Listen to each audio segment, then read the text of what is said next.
Hey, horse and gun people. So I'm putting on this motion light. These are pretty bright. They're freaking great. It lights up all out here if somebody walks on my patio. So I'm putting it up, and you can tell where the old one was. You know, there's a lot of caulk, so I got to paint it and caulk it. But if you look back here, there's not enough room in this little bitty plate here to go on the wall. Now, why is that? Because when they built the house, or whoever added these wires, they just put the 2 wires through, no ground, I might add. Oh, maybe there is a ground. There is a ground there. So they put the 2 wires through, and there's just a metal piece. So there's just a hole in this concrete siding. And I looked everywhere for a video how to do this. So I'm gonna show you how I'm fixing this problem in order to mount a light, because these flat little pieces won't allow you to mount it. There's not enough space when you buy a light for all these. And I think it's called a junction box or a round junction box. Hi, Monkey Cat. Come to help Dad? All right, let's get to it. So here's my fix without drilling. They got these boxes here. I don't know what it's called. Commercial electric. Anyway, it's got 4 holes so you can run conduit, and it's got 1 in the back. Comes with the little 4 screw caps. You put those in, makes it a good solid box. Got a ground screw. That hole right there is where I'm going to put the wires through, and then I'm going to attach the light on top of this, and I'll put these 2 here. So it will go on here. It's going to extend the light out a little bit, so the light will hold it, and I don't have to drill in and recess a box and worry about hitting wires. And you know, if I start coming in here, I don't know where there's a stud, where the wire is coming at. You know, if I have to dig a big hole in order to get a box recessed, it would be a pain. This is in a corner. It's not going to do anything. I'm not worried about it.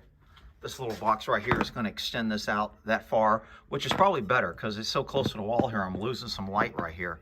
So this is going to extend it out, and I will put that right there. Wires will come out, and that's what it'll look like.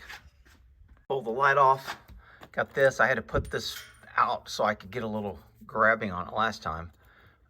Actually, I think it should go the other way, but I had to put it this way to try to give me a little room back there. I'm pretty sure I turned this off. This is on a switch. If your electricity isn't off, you can just kind of lick your fingers there and then just grab the black wire like that. And if you don't get a shock, you know it's off. That's for those guys that can't afford the fancy tools. Hey, look what I found tucked back there. That's where the little ground wire went. I thought I didn't have a ground wire.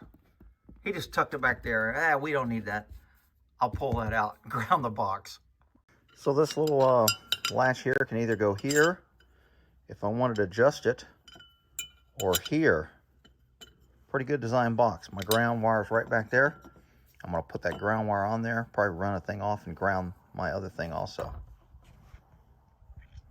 Okay, so I just put a bead of caulk around there, put a little caulk back in there to kind of help for the wind and the seal. My wires are out. I also put a bead around back here so when I push this onto the wall, it's going to seal. So I'll get these wires through here.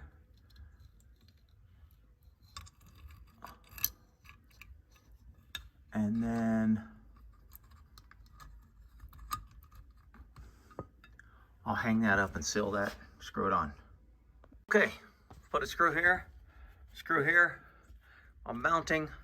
Light's gonna go over that, do my wiring. Should be good to go.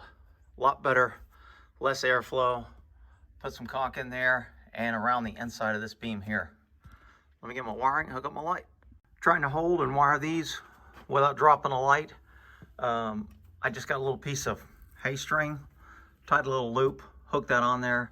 That way I can wire my light without worrying about the wires getting pulled off, put my ground in, and then I'll set it up there. Don't forget your gasket before you do your wiring, or you're gonna have to, if you do forget it, you can just cut your gasket and put it around afterwards. Not the end of the world, but anyway. This is up. I put some caulk behind it. If I wanted to, I could put another bead of caulk here. I may or may not do that, but let's get the wiring done. Here's where I screwed up, my stupid wires. So you notice my black wire I put under this so I could connect it so all my wires would be behind this. However, on a white wire, I forgot to run it behind it. So now one's on top and the other one's on top. So now when I try to bend it, this wire is going to be over this. So I have to undo this, run this behind it so they're both on the same side of this. I could probably take this off and reapply this instead of unwiring it. Either way, half does the other. Okay, wiring's done. White's there, black's so much easier to work when you have a room and you're not trying to shove all these wires in here. So I still have to get these little wire clips down the bottom here. Got my gasket on and seal it up, put my center screw in, should be good to go. And we have liftoff. So this is on a light switch. So when I turn a light switch on, the light works. So if I ever want to turn this off and I don't want it working, I can turn the light switch off. There's still a little plug that's right there on the ground that I need to put in that hole right there. I did put a little caulk around here, just spread a little bit of line there, even though I had some behind it. But it's up and running, and that's how you install that. Now I'm going to go up the front and put one up there. So I took this light off, which was extremely full of bugs and everything because it wasn't caulked before I got here. I caulked it when I got here. So before that was caulked, the whole thing was just full of dirt, daubers, and stuff. So that needed to be pulled off and cleaned anyway. Now I'm going to pull that off. I'm going to put this up here, and I'm going to have me one also on a switch with a, this isn't going to be a motion detector. This just be a switch, but I'm going to have a nice, 3,000 lumen light up here. So when I turn this on, I can see. All right, so these are little blocks that I think worked. Obviously, you can cut a hole, you can recess it, and get the regular box. I don't like to start cutting because this place, you don't know where the wires and everything are. I mean, you could. It's not. Some people will say that's better. This is easy. This is cheap. This is whatever. I just wanted to share it because I couldn't find one video on a solution to fixing this to where you can mount a new LED light. And so now I did it, and we're done. Y'all have a good one.